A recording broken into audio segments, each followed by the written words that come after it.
दिल्ली की Rouse Avenue court में चर्चित लैंड फॉर जॉब स्कैम मामले में आरजेडी सुप्रीमो लालू यादव और उनके परिवार की सुनवाई होनी है, लेकिन सुनवाई से पहले ही राज्य की सियासत पूरी तरह से गर्मा चुकी है।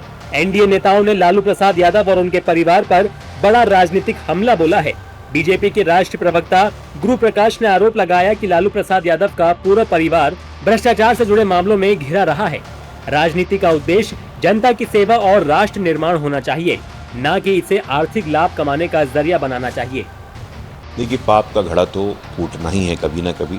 जिस प्रकार सत्ता में रहते हुए चारा घोटाला से लेकर के लैंड फॉर जॉब स्कैम की बात हो, पहली बार ऐसा हुआ कि बगैर एडवर्टीजमेंट के आपने नौकरी दे दी और नौकरी की एवज में ज़मीन ले लिया।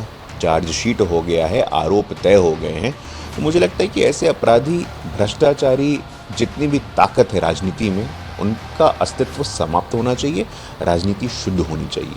देखिए, ये पूरा परिवार पिछले माह कोर्ट ने इस पूरे परिवार पर वर्डिक्ट दिया था। ये लोग राजनीति में आपराधिक सिंडिकेट चला रहे हैं। ये लोग गरीब के नाम पर बिहार को लूटने का काम किए। जब इनकी सत्ता शासन था, लालू यादव जी पशुपालन घोटाला में सजा याफ्ता है, जेल जाकर आए। तेजस्वी यादव पूरा परिवार बेल पर, और ये केस की आप बात कर रहे हैं, बहुत सबूत है उसमें, पुख्ता सबूत है। सीबीआई उसको देख रही है। देखिए, इतनी बात है कि एजेंसीज ने जो काम किया है उनके पास पर्याप्त दस्तावेजी सबूत है।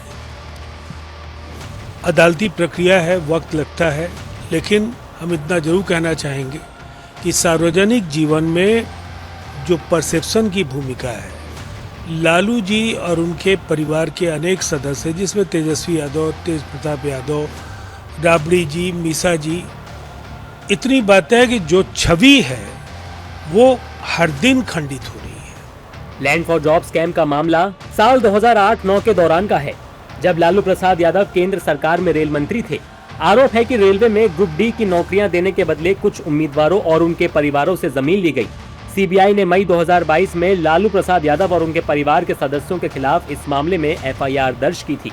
जांच एजेंसी के अनुसार पटना के कई लोगों या उनके रिश्तेदारों ने अपनी जमीन राबड़ी देवी, मीसा भारती, हेमा यादव या लालू परिवार से जुड़ी एक निजी कंपनी के नाम पर बेची या उपहार के रूप में ट्रांसफर की। सीबीआई का दावा है कि रेलवे में इन नियुक्तियों के लिए कोई व्यापक सार्वजनिक विज्ञापन या आधिकारिक सूचना जारी नहीं की गई थी।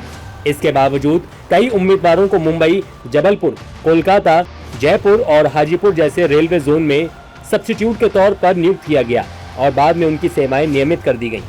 लैंड फॉर जॉब मामले में जांच एजेंसियों के आरोपों और बचाव पक्ष की दलीलों पर सबकी नजरें हैं। मामले में आगे की कानूनी प्रक्रिया और अदालत के फैसले पर बिहार ही नहीं, पूरे देश के लोग इंतजार कर रहे हैं।